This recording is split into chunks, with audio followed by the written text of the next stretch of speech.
if y'all don't come together, y'all don't come back together, we going to prison. Yeah. I have a question, kind of a hood ghetto question, but based on, because I've heard conflicting stories, was there really kind of a tension between T and Meech in terms of them having their separate crews because...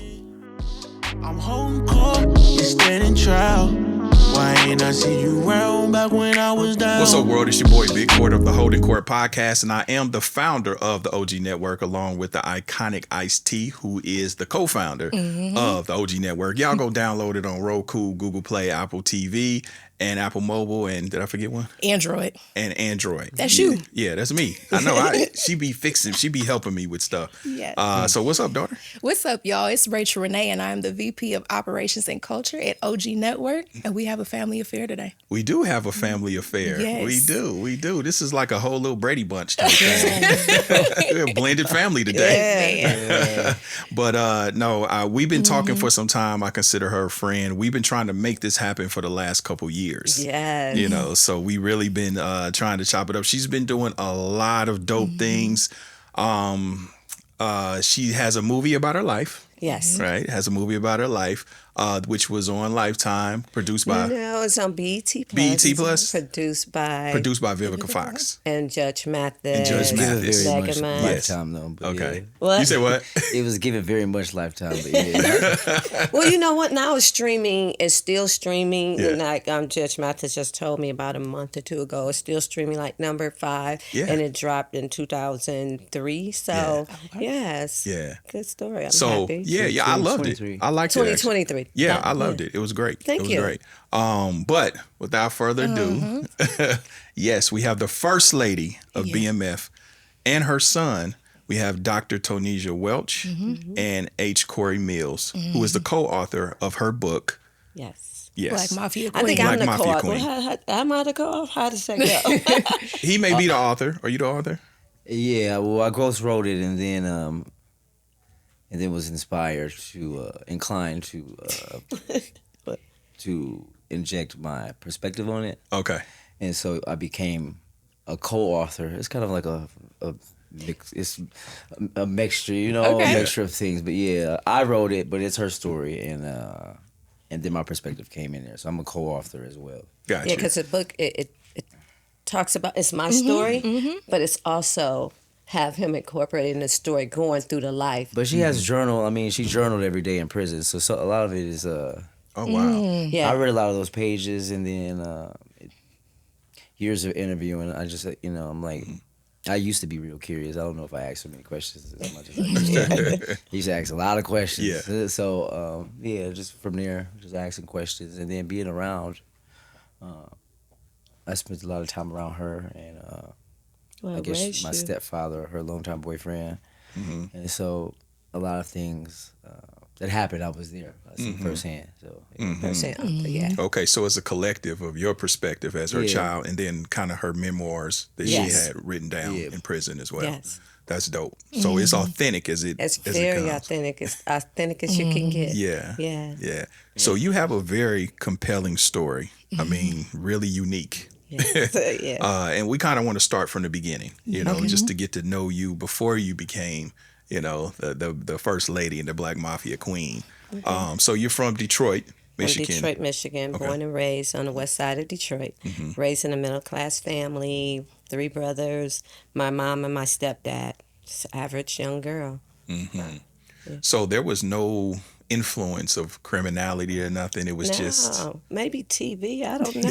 Yeah. I keep trying to, that's the question I keep, deep diving, you understand it. I understand it a little more, by writing a book. That's when I start like, then it start clicking because you have to reflect and relive what happened to me that made me want to get out in the streets like that. Because being raised by my mom never was in the streets, never drank, never did drugs, never sold drugs, nor my stepdad. And then 3 brothers. didn't even cuss. My mother didn't even curse. Oh, wow. And then I had 3 brothers who wasn't in the streets, just working or college.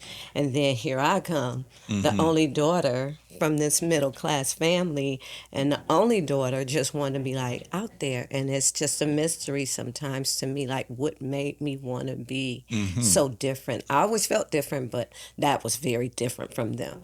I always remember my mom saying, "Who are you? Where did you come from?" Yeah. I'm curious, what did you want to be when you were a little girl? I don't know. I didn't have those admirations and dreams and goals that I wanted to be. I just think as I got older, I know I wanted to. My mom said when I was younger, I was like, I'm going to be rich. But like, how? So it wasn't like when I was in high school, I had a dream or a goal like, I want to be a doctor or attorney or something. I didn't have that kind of admiration. I just wanted to get out of high school and, just be who I was. At that time, I didn't identify who I wanted to be. I didn't know.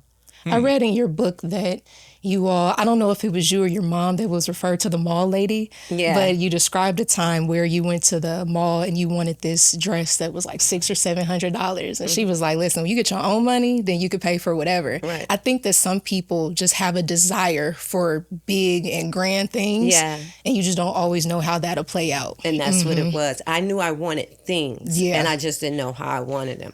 And, I think growing up, she did spoil me, and in her way of what she can afford. And so I always like, fashion and things. So it was like, well, how am I obtain these things right quick? So I wanted them quickly. I always call it like the microwave life. I want it quick. Pop in and get it. That's how I wanted it. And so when I found out, I ended up being introduced to the streets at a young age from his dad, I said, oh, okay. I can get it quick like this. And that's what it was. Yeah. And off to the races, going to this party, seeing this fabulous people and knowing you could get it quick. That's how I wanted it. And I didn't have fear. My brother, growing up with the brothers, I didn't fear much. I don't know if it was the ignorance, didn't know no better, or didn't know that how much trouble I can get in. But that's what I wanted to do. Yeah. And so I'm assuming because you're actually fairly young, this was during the crack era, right? Crack and heroin era. Crack and heroin. So this was kind of before, so this wasn't when powder was a thing. This is when the crack hit full on. Well, when I met his dad, I always when I was younger, me and my young girlfriends, we were like our own boosters. We wasn't boosting to sell stuff. We was boosting to dress up. Yeah. So it always that criminology and my whatever you pronounce. I'm sorry, but it was always in my head. I always knew it. So when I met him, he was selling heroin and powder at the time. Okay. And then it went on to crack. Right. Yeah. Right. Because that was going to be my question. You not growing up in the game or being exposed to players in the game, like I'm just going to ask. How the hell did you get your first plug? Like, how did you get a plug? You know what I mean? Because you kind of got to be in the game and know some folk, Well, being introduced by, I was married. I met his dad when I was 19 years old. He was from the East Side, and so he was always kind of in the game anyway. So I think that was my first introduction, and just watching him. Do it. And I'm just like, oh, okay, I can do this. And then knowing some kind of way, I always was street smart, just growing up on the side of town I grew up on, I always was kind of street smart, don't know where it came from, but just out there. And when I met him, he was selling drugs on the East Side. I'm watching him, and I'm like, oh, I can do this. I might can do it better, because I'm telling him, like, let's go to the East Side. He always laughed at that, but that was what I thought, because we were just on the East Side of Detroit. If Detroit is divided, East and West, you hear people saying that all the time. He was from the East Side, I was on the West Side. Totally different backgrounds, but we met, and then that's why I was introduced to it. So I guess looking at him and watching him, got the knowledge from the streets from him. Women improve upon systems. Okay. Yeah. Yeah. And logistics. Right? Yeah, we do that. Yeah. How did you cultivate your clientele? Just by, when you're out there in Detroit, people, they kind of gravitate to you. And then me, like, I could watch people in the room. So something, I don't know what it was. I actually knew who was the players and who wasn't the players. Yeah. And who, that kind of knowledge and, discernment and wisdom just came naturally. It was like natural, I'm curious, what did you start with? Like with him, we started, I can't remember what he started with, but about time it wasn't that large. I remember him telling me when he started selling drugs, he started with the 8th and started building up. Wow. So when I joined his, now it was not to cut her off. Go ahead, no. It was $300, according to my grandma, it was $300. She gave him $300. I don't know why she gave him $300, but he took that $300 and started going to the corner store over by where they stayed. On the east side. Yeah, and building from there. Oh, wow. That's a hell of a flip. Yeah. And some discipline, too. Right. Yeah. So it wasn't, $300 and we going to go start a real, well, it was a business. Yeah. But just a little different. I mean, a lot different. Yeah. But it probably also wasn't just that 300, you know what I'm saying? Because, like how she says, there was also, according to him, they also had other little hustles at the time. Yeah. With the... If you like this clip and you want to see the full episode, go download the OG Network on Roku, Google Play, Fire TV, Apple TV, and the App Store. Go register your email at theognetwork.net. Don't meet me there, beat me there. Salute. Well, it was two people who had the criminal minds together. You know how y'all were crowdfunding. Yeah, crowdfunding and put us together. It was like this girl for the West Side, East Side. But it was always him uttering and publishing and just all kind of stuff. He started that and then started doing the check systems. Yeah. Back then, people think that was something new, but he was doing it back then, writing the checks, getting the people. I hate calling them drug fiends, but the addicts. To get them to walk in the bank, dress them up, clean them up, take them in the bank, make them start an account, wait on the checkbooks to come, and then we's off to the races. Wow. And that kind of thing. And he always didn't want nothing little. We ain't going to get clothes. Yeah. We going to buy refrigerator, stoves, washer and dryers, and then sell it. You know, like scammers do now. I guess you would call it. I don't know what you would call it back then. Was scamming back then? That's kind of scamming-ish. Still scamming-ish, but we didn't have the word scamming for adjacent. Scamming. And that's they kind call them of swipers now. They call them swipers now because it's credit card. Swiping. And y'all raised plenty hell back then. Yeah, we did. We did. We was fighting and that connection and making money, So around this time, you're doing your thing with your child's father. Did you hear anything? Did you know about the 50 Boys with Meech and Terry? Had you heard anything about them? I hadn't heard anything about it. As a matter of fact, I didn't even know Southwest exists. Southwest Detroit. I just knew East and West Side. That was a town that didn't even, a city that didn't even exist to me. Wow. He introduced that to me, his dad. And because he went and he met Meech and T through some, I guess, a female.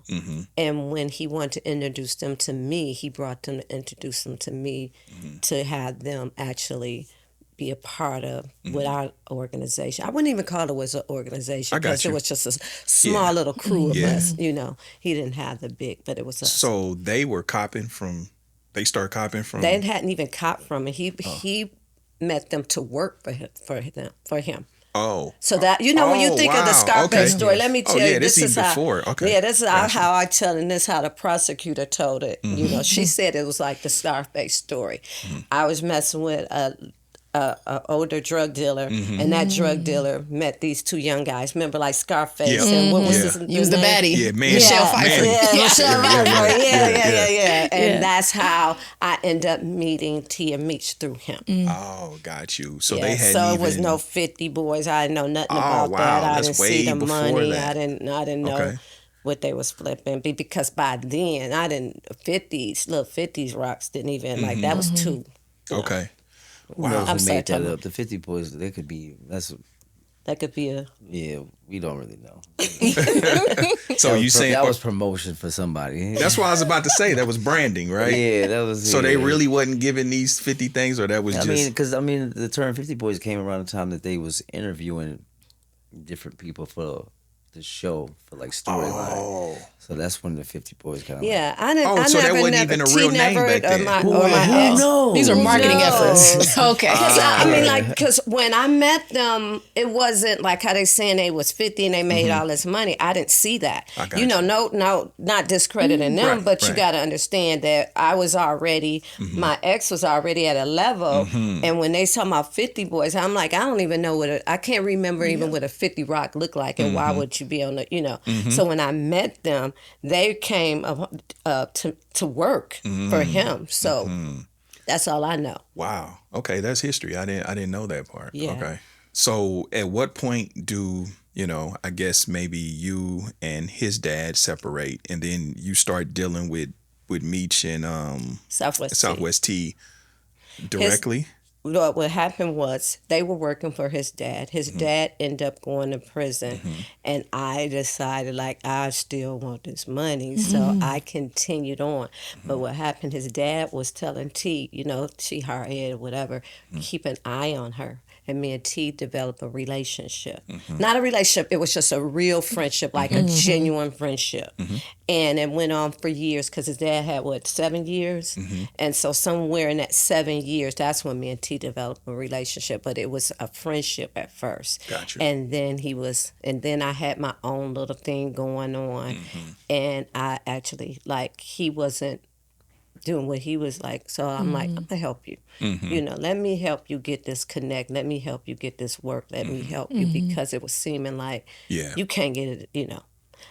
You can't get it together. Right. And I'm over here, I'm working with all this. I got all this money to me. This is my friend. This is my homeboy. And naturally you think like, let me help you out. Yeah. That's how that happened. What skills you felt like you possessed that he didn't have that you were able to pull all that together?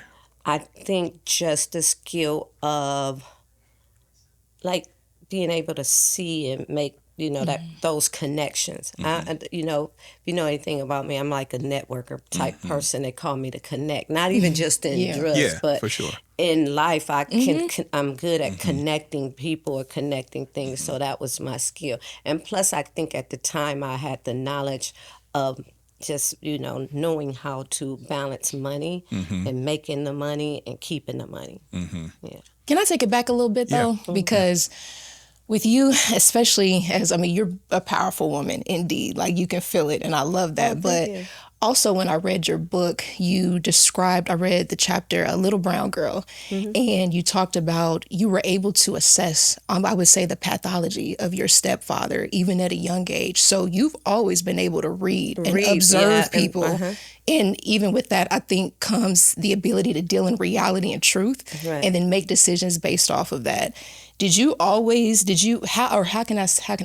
did you incorporate that into what it was that you were doing, and did other people acknowledge that, man, she can kind of has a feeling for this? I really don't know. It's like I have a deep sense of stuff, you know, and it's weird to me. I'm like, oh, I'm kind of psychic, but you don't really know what that is. But I did have that. Even as a young girl, I'm good at reading people. Good at reading rooms, good at reading people. So I think that helped me a lot. I'm just now, like after prison and probably a few years after that, being able to, you know, like now I talk a lot more. I used to be more observant, you know, couldn't get the word, you know, just watching rooms, you know, watching people. And now I'm being able to like, no, you got to talk more, you know, it's okay. You don't have to be like that, you know, like you were before. You watching people, keep, you know.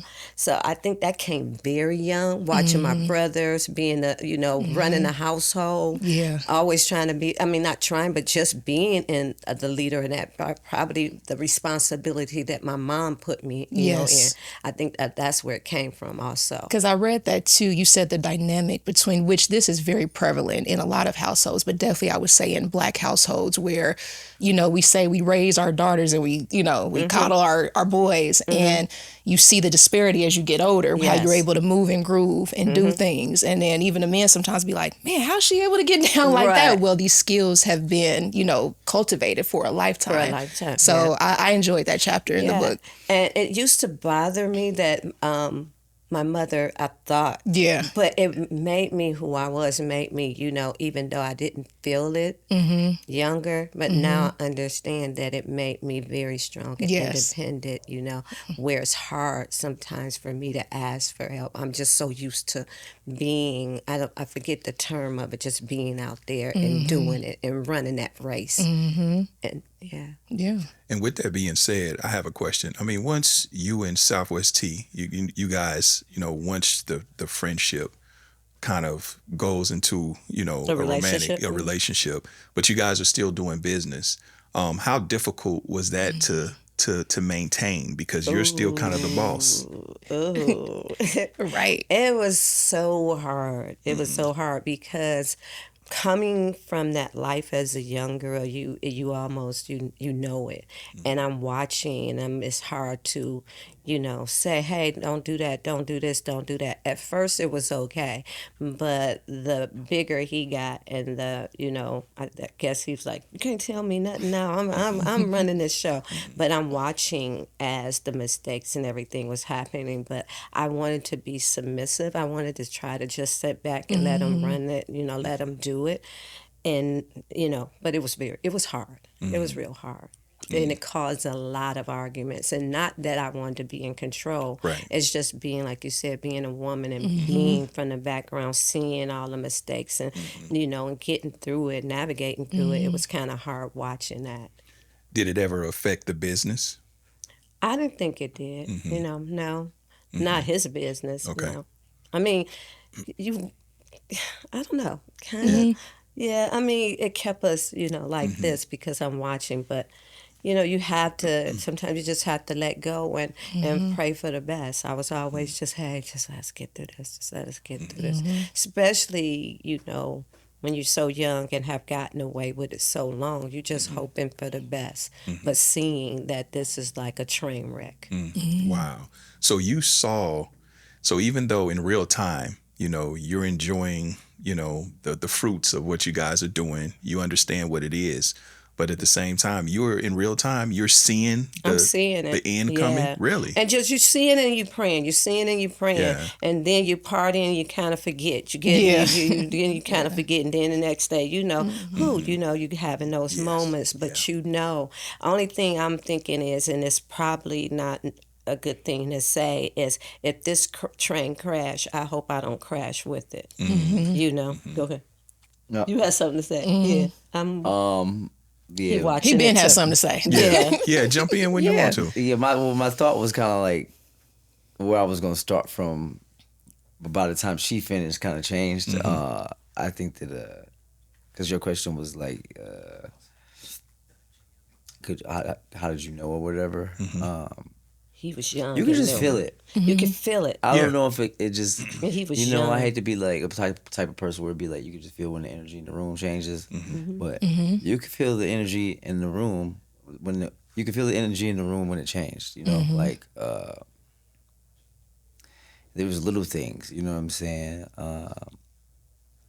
Being followed. I think it's in the book as well about. It is in the book where I noticed the people on the pole. They've been on the pole a lot. I have not voiced that, but my mind has already made a note of it. So once somebody finally says something, it goes, yes, something's not right here. You know what I'm saying? And I think that happens a lot. I mean, it happens a lot. A lot of people, I think a lot of things just in everyone's lives that they bring up, and that's an issue. Is like, you didn't see a sign, you didn't see something wrong here. Right. I've seen it. I've seen it. A lot of things are blatantly in our face, and especially when it comes to that type of thing. Whatever happened in the beginning, whatever minor thing that happened that started the investigation, it happened way before anybody even thought that it happened. You know what I'm saying? Even before they saying the billboards and all of that. You could actually feel it. I started feeling it like we became like this tight-knit group, and all of a sudden you start seeing, well, who is this person and who is this person? It started just magnifying. I feel like the billboards came up because of it. You know what I'm saying? Oh, you do? Okay, so we have different perspectives. My father, my biological father, he said that, and I don't want nobody to look a certain way, but he said that Meech one day told him that he wanted to go out like Scarface. He wanted to go out like Tony Montana. He said, "Whoa, this man is crazy." And so, I mean, when you look at it that way, it's kind of like Meech probably seen things he probably knew too. You know what I'm saying? And so, when the writing's on the wall, you start operating a certain way. So it's like, okay, so now what do we do? Yeah. It was no, at a certain point, it was no pulling back. How do you pull back? Yes. So many people, was warning me. Like they was coming to me, warning me. Yeah. And, and I just didn't know how to pull back out of it. How do you pull back? How do you uproot your whole family and pull back out of it? I was saying it and talking about it, but at the time I was being ignored. Yes. Like, you just shut up, you get out the way. Right. You're all, here you go again, but I'm feeling it. Yeah. Question though, during that time though, were you trying to go legit though and start a car company like with your father or something? Well, me and my father had started a car company way before even I got to California with T. That's the car company they used in the BMF stars, but it was actually my father wanted to start a car company. I worked in corporate travel at one time, so I knew the business of running like a limousine company, having chauffeurs come, like you see the black cars. Yeah. Yes. That was me and my father's car company. Nice. And it was called Courtesy Sedan, but when they used it in the movie, they said it was Terry and his father's company, but it was me and my dad's company. If you like this clip and you want to see the full episode, go download the OG Network on Roku, Google Play, Fire TV, Apple TV, and the App Store. Go register your email at theognetwork.net. Don't meet me there, beat me there. Salute. Right. Okay. The funny thing about hustling, because I went through that as well, right? I come from that. You can feel it, and what you feel is, I know for me, it was when things started getting too easy.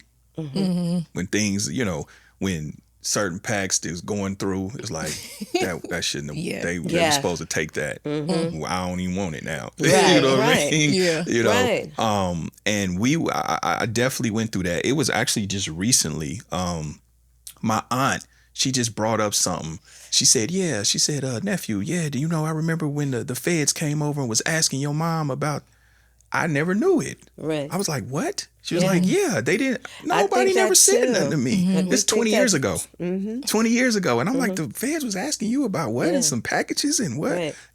But, the reason I said at the beginning, our thing was kind of parallel because me having her at 16, I exposed her to a lot too. Yeah. You hate to say it. It is what it is, but I used to pay her to count my money when she was in middle school. Yeah. She used to help me rap stuff. You know what I'm saying?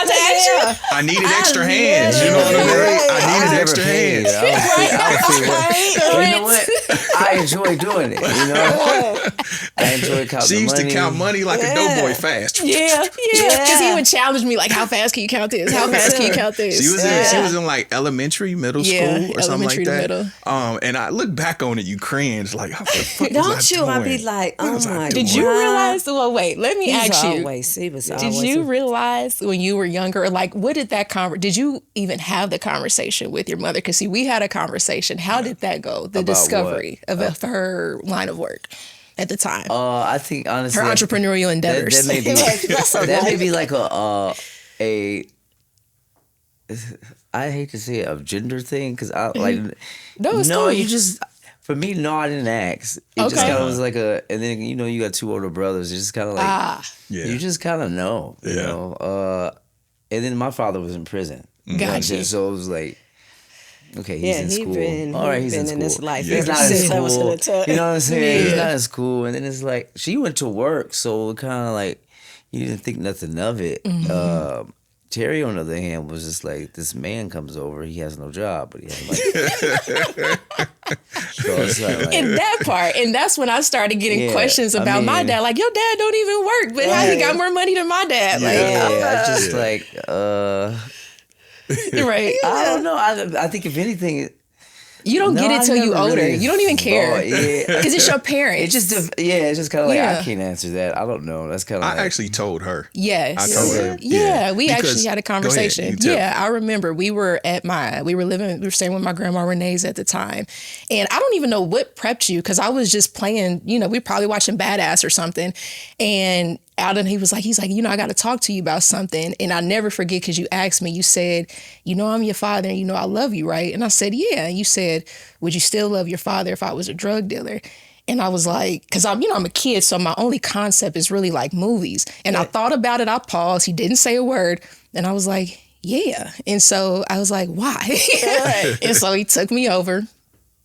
He showed me, which I was like, this has been this the whole time. And then after that, it was the conversations around like safety and the logistics of where we live, because we had moved from my grandpa's house in the 50s to my grandma's like in the faux block. So it was different, but it opened my eyes, because now I started having more of a concept of the world, danger, different dynamics. And then when we moved to Cali, And the reason I told her that is because if you remember what I told you, I said, because if something happens to me, I don't want anyone else trying to tell you who I am. Yeah. Oh. That's where I'm at now with my granddaughters, because, and that's why the stories, I'm like, let me talk more, let me share more about my life, and so they won't have the narrative of what these other people are saying. Exactly. Because I have 5 granddaughters now, and I don't want them to only think of me as Tonesa Welch, First Lady of BMF, the drug dealer. And that's it. And that's it. Yeah, no, I want them to see and understand now who I am, you know, and what I'm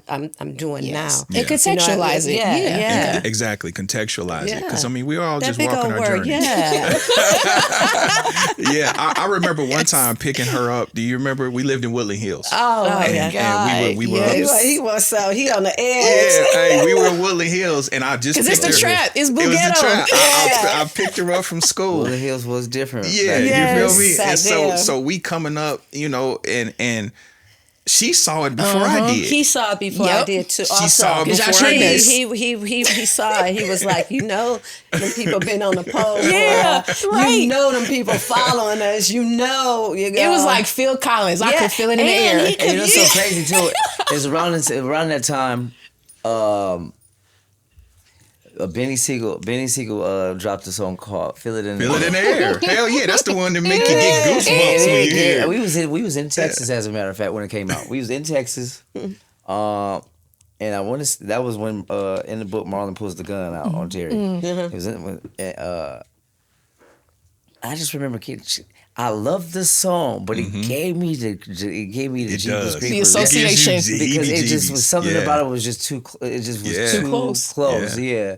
And then once everything happened, and Eric, I probably shouldn't say his name like that, but you know, he was kind of like a main connector to the money and the drugs and everything. It was like, damn, it played out just like the video. Just like the movie and the video. This man who suddenly came around and suddenly became his good friend was an informant. And it was a thing when he came around too, and we didn't want to say no names. When he came around, I also said, I pulled Terry aside. I was like, how do y'all know him? Where did he come from? And who gave him the street? Do you know anything about his street cred? Anything? And it did end up being, you know. So sometimes it was like certain people I couldn't be around. I couldn't hear I didn't like hearing their voices. Wow. And so the voices were creepy. It's so crazy too, because a lot of things that happened when he came around. A lot of things happened. A lot of just the pieces when you looking back on it. Hindsight, like it's 2020. Even with like just.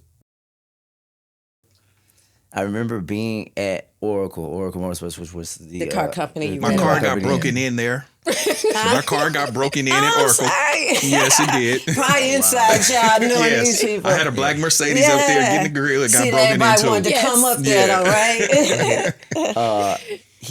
When he came around, there was also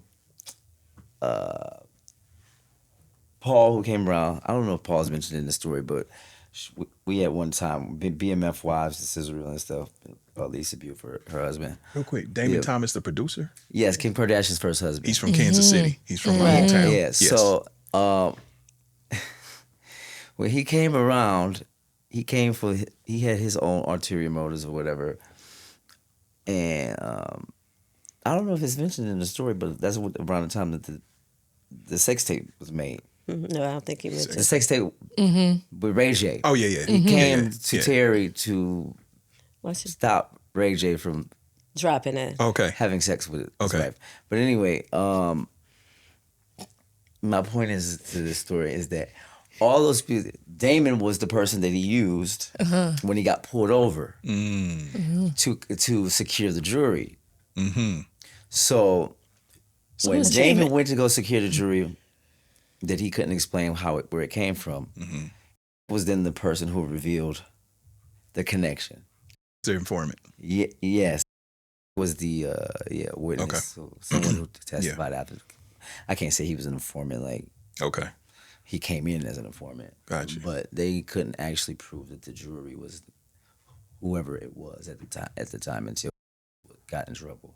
Is that so what started? You're saying this is where? That's what started the ball rolling. Yeah, well, it kind of was. It was the pieces that put everything together. Yeah, Oracle Motorsports kind of put everything together. Damon and then Paul, Larry. It was just like it was just you just seen cars. people start coming around that didn't. Like, where are these people coming from? Yeah. It was like, just new friends, new faces, out of place, just kind of out of place. I want to ask you, because again, I want to focus on your perspective in this, you know, and not get lost in Meech and T. But obviously, you're on T's side because that's your guy. Meech is doing what he's doing. How did you feel about in terms of how Meech moved? You know, in terms of his, you know, being kind of loud and yeah. I mean, it made me really nervous because you got to understand. Like I said, I've been in this world in the streets a long time, and I've always nobody knew really like what my role was or what I did. They always thought I maybe went to work or somebody's girlfriend. So when you out there like that and you're knowledgeable about the streets and how things happen, it really made me nervous. But let me say, when people thought that I kind of tore them apart, I would never say anything about them brothers. I let them do their thing because I lost my brother at the time and I was very close to my brother. So only thing I kept telling T all the time is, when this is all over, that's still your brother. Y'all used to play Army Men. Y'all used to play marbles together. At the end of the day, that's still your brother. That's still your brother, no matter what. And then I think the people like make it like Meech's personality was like this bombastic, like he's always just kind of like that. Kind of just happened because of the music, the label. I think, and you know, just as much as Terry had a new influence in his life, Meech did too. I think that the rapper Blue played an influence in that. You know, like with the Smack DVD, it was Blue Da Vinci. It was the influence of someone like a. You know, now it would be like an influencer, a content maker coming in and being like, "Oh, well, this is what you got to do, to make things happen." Okay. And I think that a little bit more of his influence, a lot of his maybe direction could have been a little too heavy-handed, especially like I said, with the Smack DVD, with him having the gun and and then telling Meech, I'm not gonna say he told Meech, but having some type of influence in him being in it, you know what I'm saying? And some of the things that he said in the video, it didn't come from. I don't think it just came from Meech. Because it's like when you have growing up, I don't remember Meech. It wasn't like if there was a party like or everybody was together. He was this person who, not to say he didn't have he doesn't have this personality like this energy that brings people together, but he's not like a person where it was just kind of like. He made you pay attention to him in the room. You know what I'm saying? There's some people who make you pay attention to them in the room that, you know, they're loud and da-da-da-da-da-da. And then there's just people that just naturally grab the attention, which is different. You know what I'm saying? Yes. I think that maybe naturally he grabs attention because how many people really knew what he looked like or knew who he was until the DVD? You know what I'm saying? I think that once that happened and then the Billboard went up, people knew, but... Yeah. And I think too, when I look back at it, I don't even think the Billboard was his idea. I think when he makes a good point, when you have people like we have PRs now, people behind us, that was like, oh, you should do the big board. I think that's kind of where it come from, and then not really thinking, like, because now you got this big personality, you getting drugs smoking and doing drugs. You got all these people around you. Your ego start getting bigger, and you don't really think about what you're doing. Right. But I don't think, like I said, I don't think that he intended I'm this drug dealer, and But me was like, wait, we out here selling drugs. Right. What y'all doing? And I remember telling T in the room, you remember we had a big fight about it because I'm saying, yo, if y'all don't come together, y'all don't come back together, we're going to prison. Yeah. I have a question, kind of hood ghetto question, but based on BMF, based on a lot of documentaries and things that were out there, but because I've heard conflicting stories, was there really kind of a tension between T and Meech in terms of them having their separate crews because T was stretching the work and Meech? I just heard about that story. Okay, I didn't know that back then. Okay. That was kept away from me because like I started trying to be the housewife and the mother, so I wasn't hands on with that. I've never, watched them press it or go mix it up. I think they fell out for something way pettier than that, honestly, and I think it was egos. I can see that. It wasn't. I think that they had maybe tension. They still brothers. Yeah. And then you have people too. I think it comes down to and also if there's an older. I know you and your sister probably can understand this. It goes down to because me and my brother were like that. Just an older, younger. Yeah. Oh yeah. Yeah. You my little brother. I don't care how they look at you. I don't care what you got. There's a hierarchy. There's a silent battle for power and control. You know what I'm saying? Who's right and who's wrong. Even if they're working together, there's always gonna be like, okay, my way is better than the other way. And then you got other people who come in who think, okay, well, I should be making more money, or why are you fucking with that? And excuse my language. Why are you messing with that person? Da da da da da da. And so because it can when be they weaponized. decided to actually literally deliberately separate, it was right after Terry's birthday party in which two individuals got into a fight, which Eric was one of them. Two different friends. Now they didn't like each other, so now they don't punch each other for whatever the case may be, and so then it became we can't work together because I think it was just basically like who's second in charge, who's third in command, right. da da da da da, right? Who controls the money, who's getting what, and I mean you've seen that with a lot of people that was in the family, especially if they were newcomers. Like you had Paul kicking money up under the bed. Is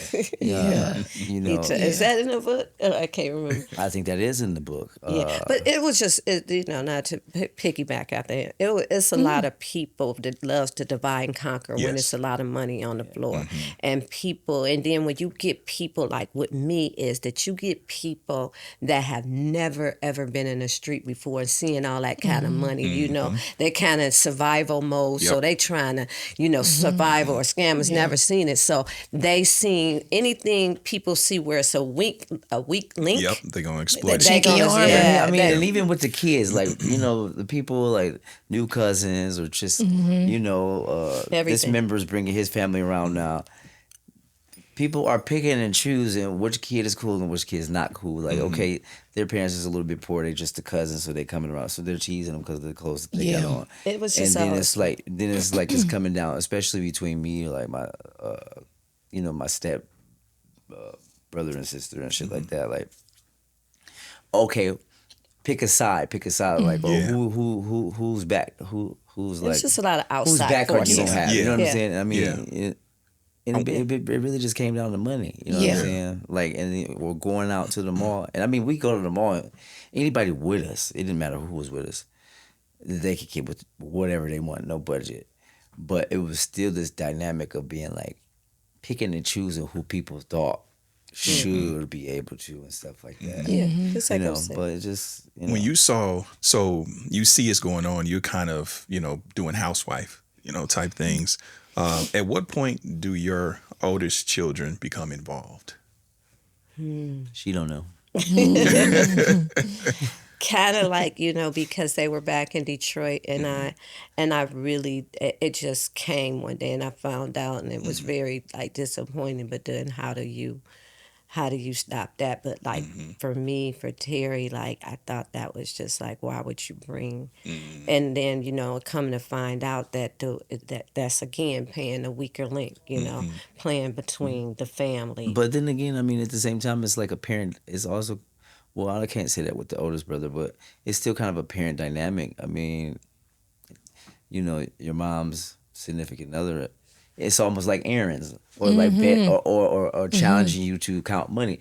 Technically, you was working. You was money counting. Technically speaking. I did make her an accomplice. You was an accomplice. But you don't see it like that. So it's like, when does that line? When does that blurred line? Yeah, because he did say at first line? he was telling me that he just count money. He just count money. You know, because we did argue about that. Like, what are you doing? And he's my son. Oh, he just count money. And me not thinking about money laundering and anything then. Right. It would seem okay. Well, he just count money, not knowing that you got him out here carrying bricks and doing bricks and slipping drugs and all that. That's the next step. You know. And that's what you start doing. And it was just, you know, like, you know, that's a thing that I battled for a long time when I first went to prison. Like, dang, you know. But in all fairness, though, I mean, because your oldest kids were young adults, right? Right. So, you know, me having a grown child, you know, you can only do so much with an adult. Do so you know much, what I'm saying? but I think like this too. Yeah. If you like this clip and you want to see the full episode, go download the OG Network on Roku, Google Play, Fire TV, Apple TV, and the App Store. Go register your email at theognetwork.net. Don't meet me there, beat me there. Salute.